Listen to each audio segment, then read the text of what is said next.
In the last episode, we spent time inside the home place, walking through the rooms where the Campbell family lived their lives. But the longer I spend here, the more I realize the house is only part of the story. Because everything that made this place work didn't just happen inside those walls. It happened out here. This land carried just as much responsibility as the house did. Every day started out here, and most days ended out here too. And if you want to understand what life was really like at the old home place, this is where you have to stand.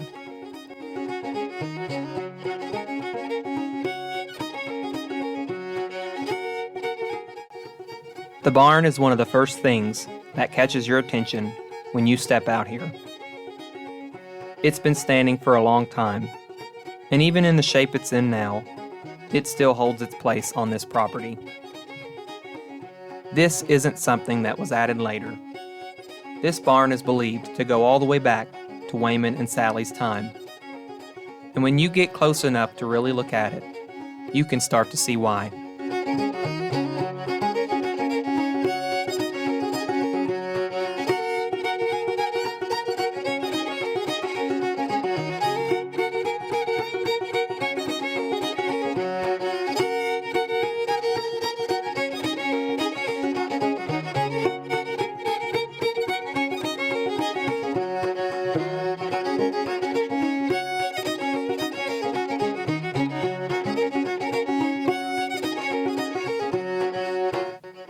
The way this barn was built tells you everything.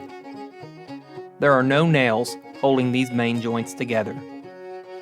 It's all mortise and tenon construction, each beam fitted into the next, locked in place with wooden pegs.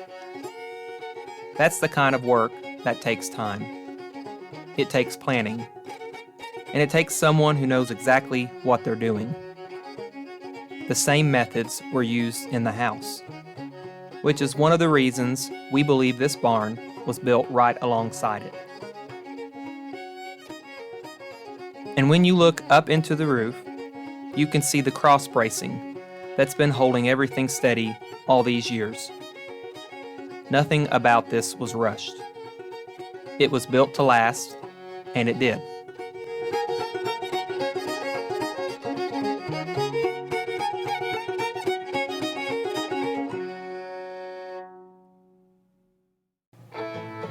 Inside, it opens up more than you might expect. There's no wasted space in here.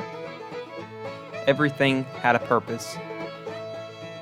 This would have been where animals were kept, where feed was stored, where tools were set aside at the end of the day. And it wasn't quiet like this back then. There would have been movement, sound, work constantly going on in and around this space.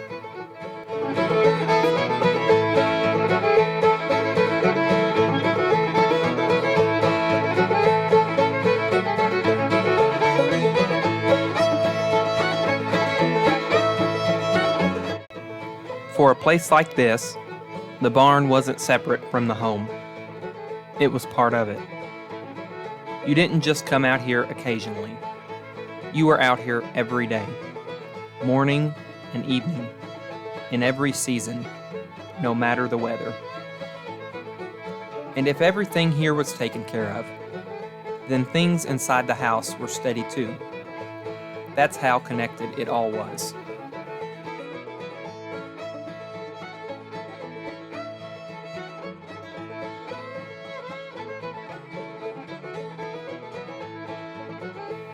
If you look up this hillside today, it's easy to miss what used to be here. But early images show this entire slope covered in an orchard. Rows of fruit trees right above the house. This orchard was here during Ben and Inez's time, and there's a good chance it goes back even further than that. It may have been even started by Wayman and Sally themselves. This wasn't just something nice to have. It was part of how the family lived. Fruit would have been picked, preserved, stored, used throughout the year, and even though the trees are gone now, the land hasn't forgotten where they stood.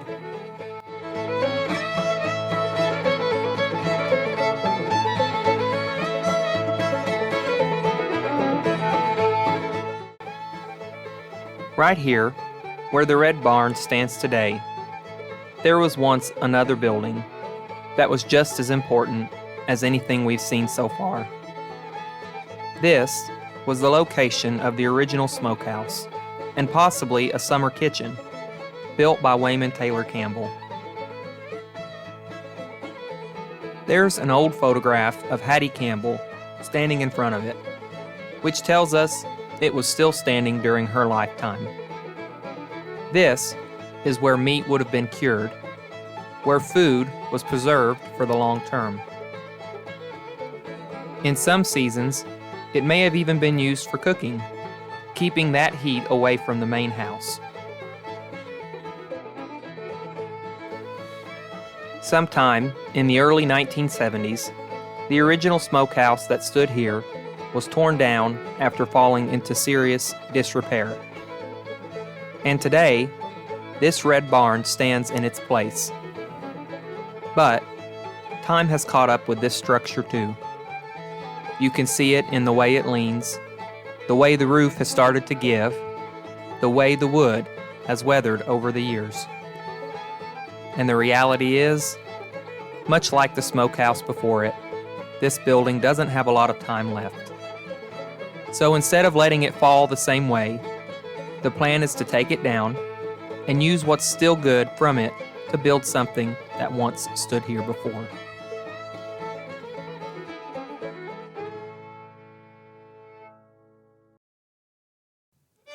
The goal is to rebuild a replica of the original smokehouse, right here in this same location. And in a way, parts of that original structure will come back with it.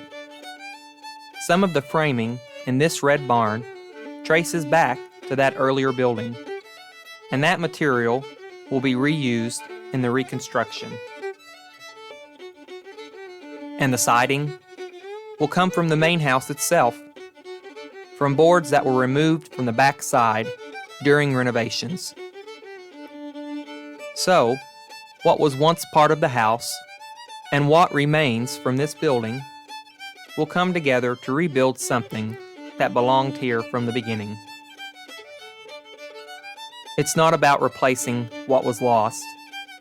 It's about bringing a piece of it back, the right way.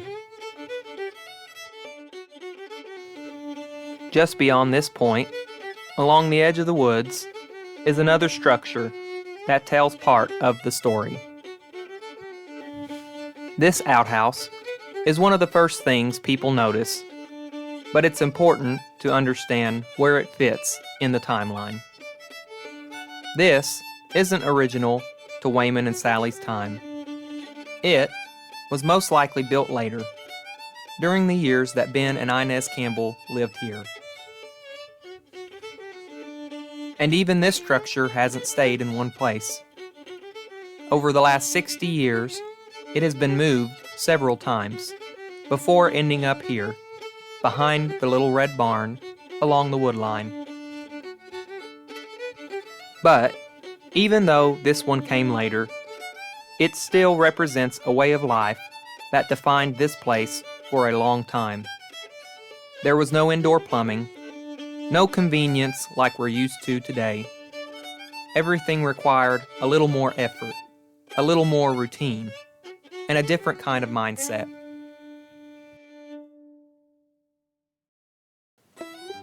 When you step back and take it all in, the house, the barn, the hillside where the orchard once stood, the buildings that are gone, and the ones that remain, you start to see how everything worked together. This wasn't just a place to live. It was a system. Everything here had a purpose, and everything depended on everything else. Over time, Pieces of that system have been lost. Buildings removed, trees gone, structures changed. But enough is still here to tell the story.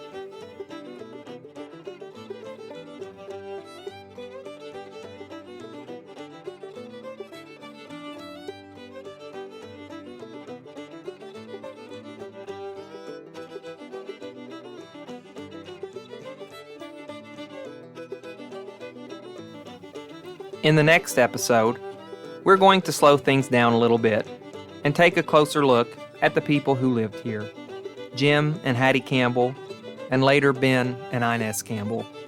Because beyond the land and the structures, it's their lives that give this place its meaning.